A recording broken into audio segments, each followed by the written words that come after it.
Time Warner Cable and Metro Sports presents RacinBoys TV with Scott Traylor and Kirk Elliott. A look at racing in the Midwest and around the country. Brought to you in part by McCarthy Chevrolet and RacinBoys.com.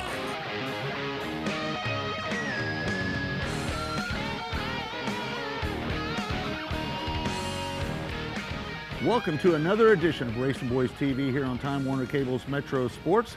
RacinBoys TV is brought to you by McCarthy Chevrolet. Check them out at McCarthyChevrolet.com. I'm Scott Traylor. He's Kirk Elliott from Sports Radio 810 WHB and RacinBoys.com. We are at Kansas Speedway for day number one of 2 days of Goodyear testing out here on the new pavement at Kansas Speedway.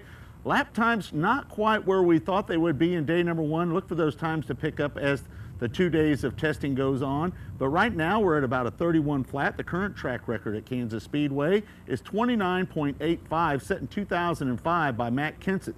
Matt Kenseth is here as well as a lot of other drivers, Kirk. Yeah, and those drivers include Marcus Ambrose and Brad Keselowski and Dale Earnhardt Jr., Paul Menard, Mark Martin, Regan Smith, and Juan Pablo Montoya. Cross-section of drivers from all different teams of NASCAR Sprint Cup racing. You know, I think the fans are excited about what they're going to see out here at Kansas Speedway. There's a new sense of enthusiasm. Several hundred fans have showed up for today's test. And they're allowing, and that's pretty unusual to allow fans in to see a Goodyear tire test.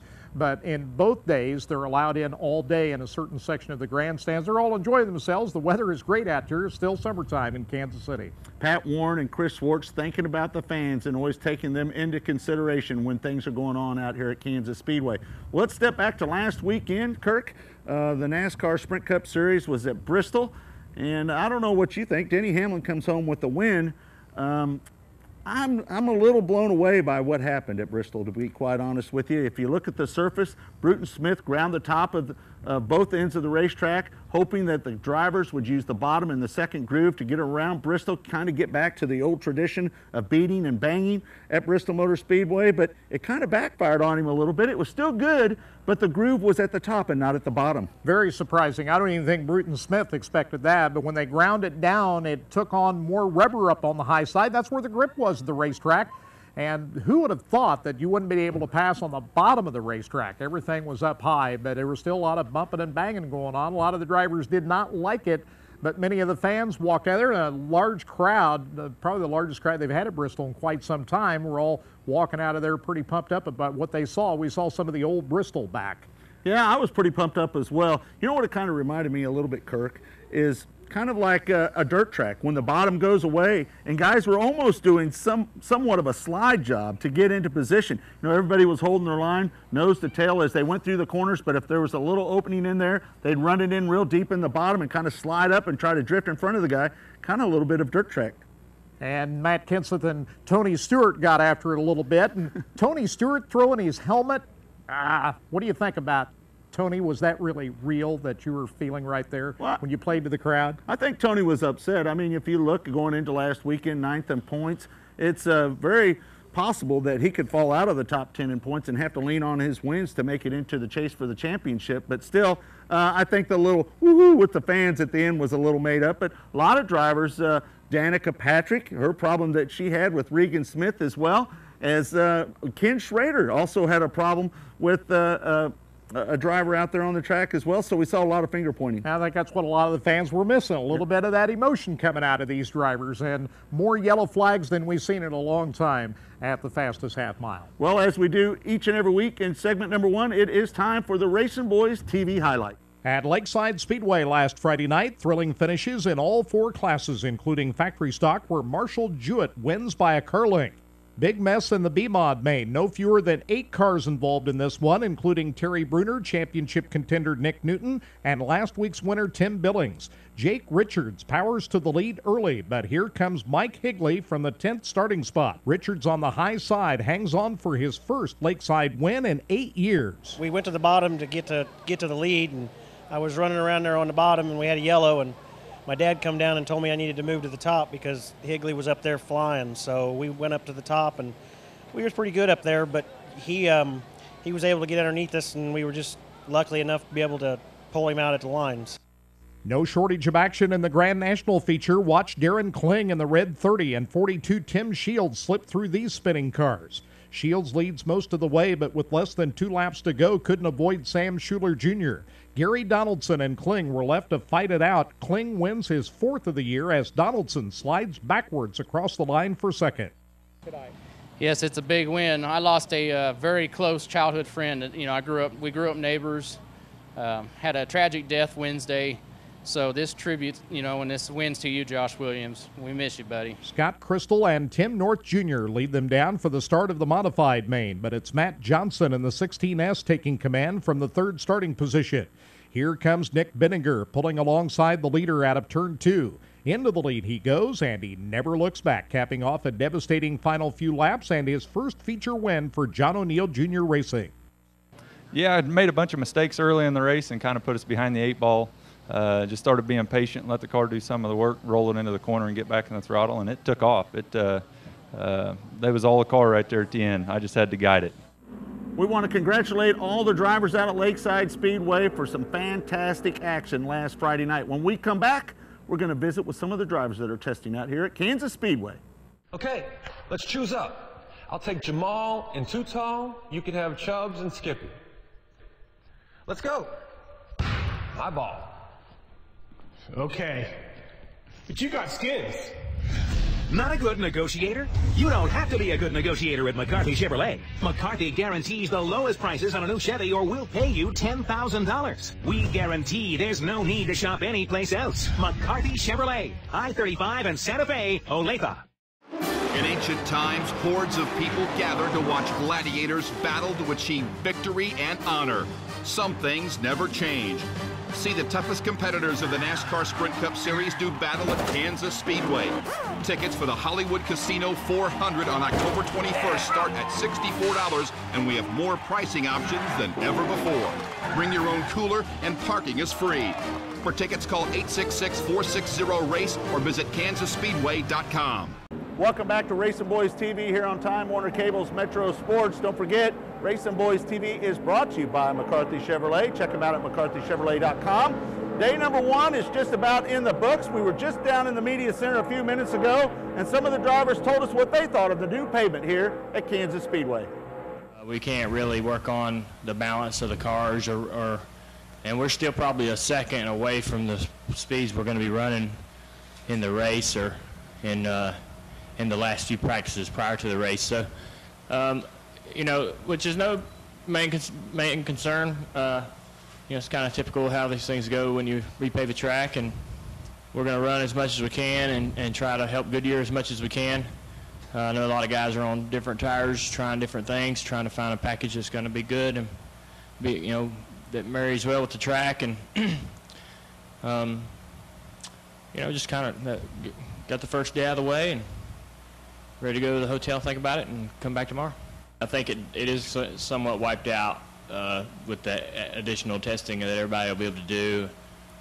Jeff, for example, tested at Michigan in the first tire test there with the new pave, and the results weren't, you know, he didn't have a big gain or wasn't really ahead of the curve when we came back. So, you know, I think it's so nice to get on the track, nice to see the place. They definitely changed it a little bit. Turn 1 and 2 is quite different. So it's nice just to be here and have run some laps. So when I do come back, I don't have to spend that first hour really getting acclimated to the speed and the track and the grip.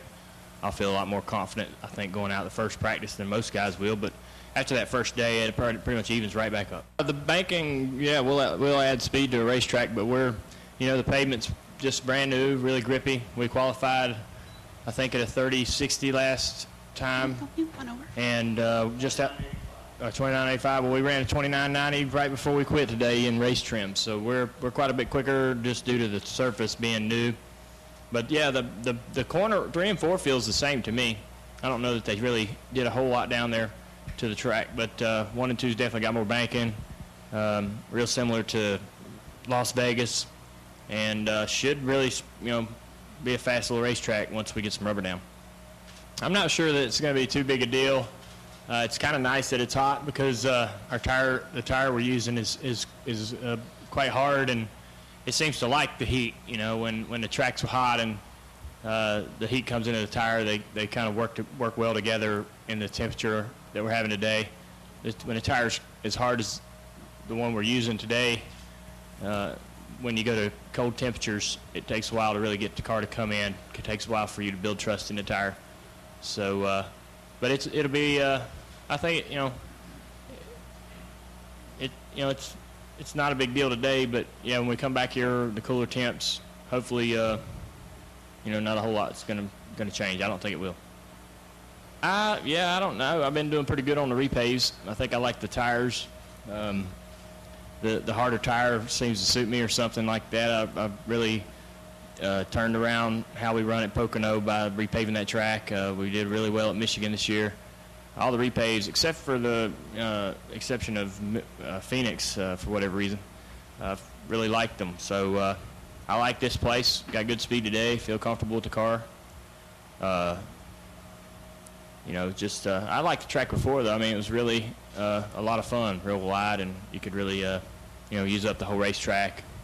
This will get back to that eventually, and everybody's just going to have to be patient a couple years for this thing to go through a few winters and get worn out again. It'll be great. Yeah, I think they did a really nice job with the repave. Obviously, we've seen quite a few of these this year now already, and they did a real good job with this one. Just to second what Dale said, it seemed to me like 1 and 2 is quite a bit different. 3 and 4 has a lot of the same characteristics that it always had, or has always had, with the exception it's a lot smoother, which hopefully is going to help me out because I've struggled here in the past. So,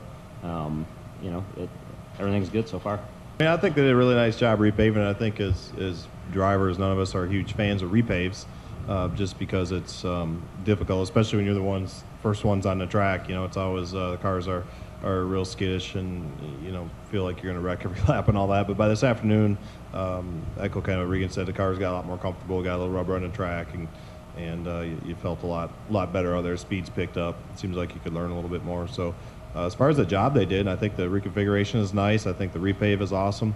Getting on pit road might be a little bit problematic with a flat apron and the more banking. There's a big transition there. But other than that, I mean, I think they did a great job with it. It's going to depend on what they bring for a tire. I mean, you're going to pick up quite a bit. I mean, we're already running, the last lap of the day, I just ran a 30-30 or something, and you know that it's going to get faster when everybody runs around here and getting qualifying trim. So I would imagine, I imagine it'll be in the high 28s or something, qualifying, I would think. Certainly positive reviews on this newly paved and higher banked Kansas Speedway, and everybody will get a turn at this racetrack with a full day of testing just prior to the Hollywood Casino 400 weekend in October. When we come back, we're going to hear from the president of Kansas Speedway and all the things that are going on out here as we approach less than 2 months before NASCAR weekend. More to come on RacinBoys TV. Stay with us. Okay, let's choose up. I'll take Jamal and Tutal. You can have Chubbs and Skippy. Let's go. My ball. Okay. But you got skins. Not a good negotiator? You don't have to be a good negotiator at McCarthy Chevrolet. McCarthy guarantees the lowest prices on a new Chevy or we'll pay you $10,000. We guarantee there's no need to shop anyplace else. McCarthy Chevrolet, I-35 and Santa Fe, Olathe. I've got this friend. Big NASCAR fan. Yeah! Totally into it. I say, man, I don't get it. What am I missing here? My buddy says, dude, you have no idea. Come on out to Kansas Speedway and see what you've been missing. Tickets for the Hollywood Casino 400 on October 21st start at $64, and we have more pricing options than ever before. Call 866-460-RACE or visit kansasspeedway.com. Welcome back to RacinBoys TV, brought to you by McCarthy Chevrolet. Goodyear tire tests ongoing here at Kansas Speedway in preparation for the big NASCAR Sprint Cup Hollywood Casino 400 weekend on October 20th and 21st. Pat Warren is the president of Kansas Speedway. He's overseen a lot of changes around here with the casino opening earlier this year. They got the new lights up, the road course, and the reconfiguration and repaving of the racetrack all complete here in 2012. Well, I got a chance to talk to most of the drivers throughout the day, just sort of get their opinions, ask what they thought of the track. As most of you who were here in April know, the general perception of drivers is not positive about repaves. They worry about, what the track's going to be like when they come back. They worry about, what kind of grip they're going to have, the tire, the things that you were asking them about. But what I was really pleased about is overwhelmingly the opinions that I heard were very, very positive about the new configuration. There's still some questions about the asphalt green, what's it going to be like when the track rubber's in, some of those kinds of things. I'm confident all that's going to get resolved. And as the teams come back and want to be competitive, if you watched today, they were sticking in the low line. But when they come back in the fall and they're racing, and they're trying to race for position, they're going to get a lot more aggressive about going up into those upper two lanes once they figure out that it can work. And Bill Braniff, who's our engineer on the project, as Bill can tell you, as you move up the track, the lap times will get faster. And so there's a competitive advantage for the teams to get out of the low line, which is the way the track was designed intentionally. I was, and we talked about internally whether or not there would be enough interest to open the grandstands for a tire test, because there's a little bit of expense in that, and there's logistical challenges and other things. And one of the things that personally surprised me was that my perception was that fans who would come out to an event like we have today would be our hardcore, die-hard, already have their tickets fans, and that hasn't been the case. We've actually sold tickets to a number of people today, and so that validates our decision to open up the track. And I think we'll probably see as many here tomorrow as you see the teams do longer runs, and you'll see more cars on the track at one time. Yeah, and we've got a great partner in Lane Construction. They've done a phenomenal job on this project, and this tire test is happening a couple of weeks earlier than we had originally planned, which gives Goodyear more time if they have to build a new tire. And that's all a reflection of, well, I guess it's a combination of we've been fortunate with the weather, but we've really got a great contractor, and we've got a great company that's working with our team to be sure that this project gets done and gets done right. And so, right now there's a lot of work in tying up all the details, but like you said, you can see the difference in the last 6 or 7 days. You come back in another 10 days, it's going to be the same kind of thing, and by the time we're in October, this place is going to look fantastic. Better than I would have guessed. And normally when you have a construction project, you hit things you don't expect, and you build time into the schedule for that, and to some extent you build money into your budget for it. And Bill and Dan, you can maybe speak to this better than I can, but I don't think we hit any major hiccups or unknowns. I mean, we had you have equipment that breaks down when you don't expect it to, and things like that happen. That just, statistically, you can't run a job for this long and not have any problems. But this has been as close to problem-free as anything I've ever been associated with. This morning, the first driver I got to talk to was Mark Martin, and Darren Cook, our Vice President of Operations, and I had similar conversations with Mark. And, the excitement is a little bit like the anticipation you have when you add a child to your family when a baby's born, because really that's what's happened, is we've got a brand new racetrack.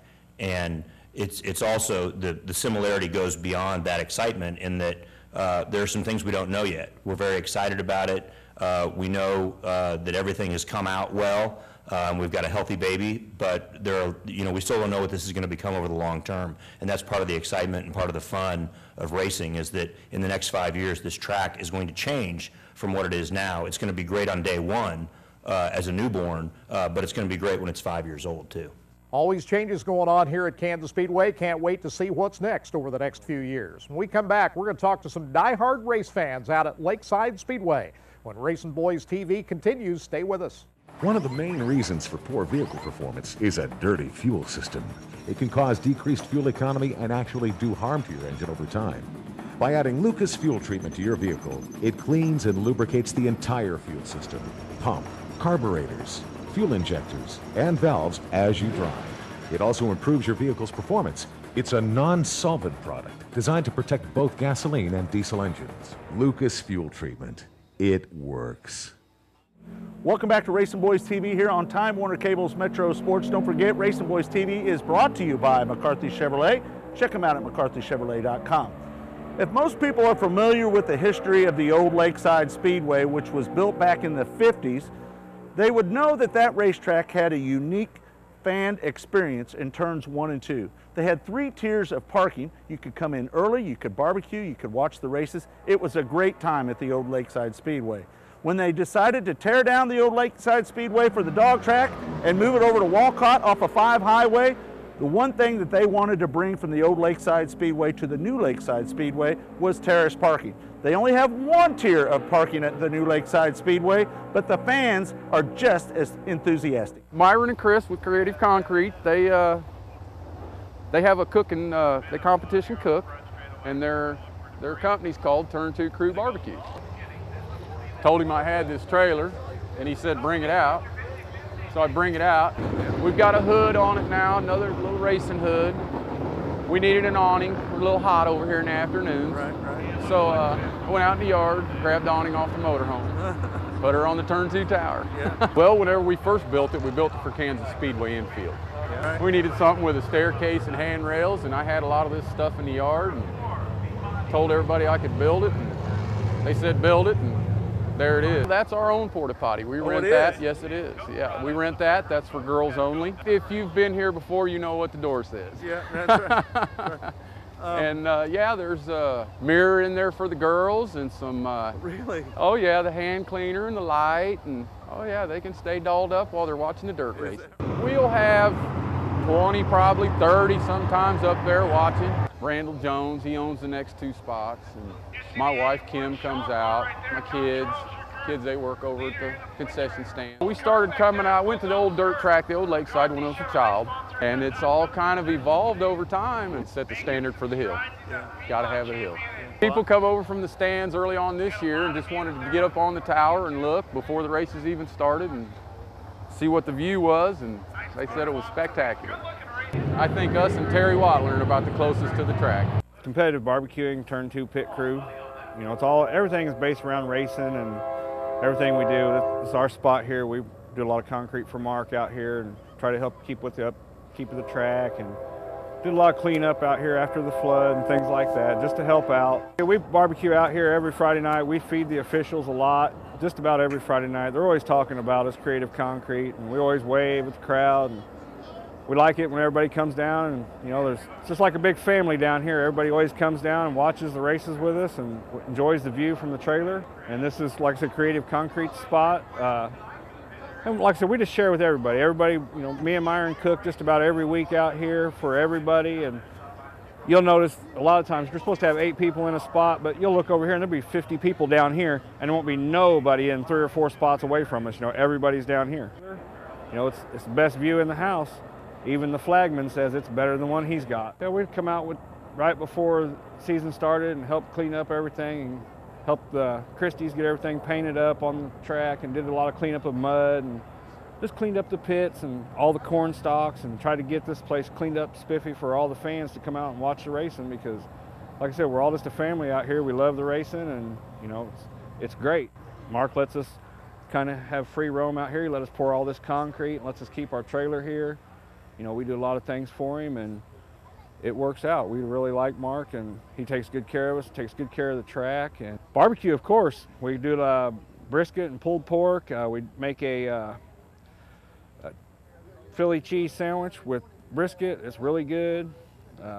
Like tonight, we're just doing pizza because we got one of our guys up in the beer stand for our competitive barbecue team, taking in tips and stuff like that so we can go do more competitions. So it's a lot of fun out here. Well, we've had it for about 12 years. I've been a race fan I grew up racing. My dad raced, my brother raced. We hung around Kaziski's, which my sister's married to the old crew chief, Scott Korleski. So we kind of been hanging around racing, so we thought we'd make a truck to do that with, and we come out every Friday, we cook out, watch some racing, and have a good time. Well, we used to have a lot more, but they limited us to 8 now. But we have 4 spots. We're actually in 4 different spots out here, so that gets to bring in a couple more with us. Well, we get to bring our own coolers in and cook our own food. Not that the food ain't good here, but we make it a little better up here. We like the dirt better. We was out here when it first came out, but the asphalt, we really like the dirt a lot better. So once it went to dirt, that's when we came in and made it more fun out here for us. So it's been just part of Kansas City, and I've lived here all my life, so it's just been one of those Friday nights. We do it every Friday. I met my wife now. Her brother raced out here. Is Aaron Daniel. I'm married to Andrea. We've been married and got a couple kids, and now we got to get them out here and get to racing. Well, there you have a bunch of enthusiastic fans over there in turns 1 and 2 at Lakeside Speedway. And Greg Shiles over there in the turn 2 stand. Those guys do it just about as good as anybody. And you and I both stand on top of that, and there is really no better place to view the races than that stand, just overlooking turn number 2. Talk about close to the action. Yeah, well, it's always a good time up there on the tier, and hopefully you can get out to Lakeside Speedway and experience that someday in the near future. For Kirk Elliott, I'm Scott Traylor. We'll see you next week right here on RacinBoys TV.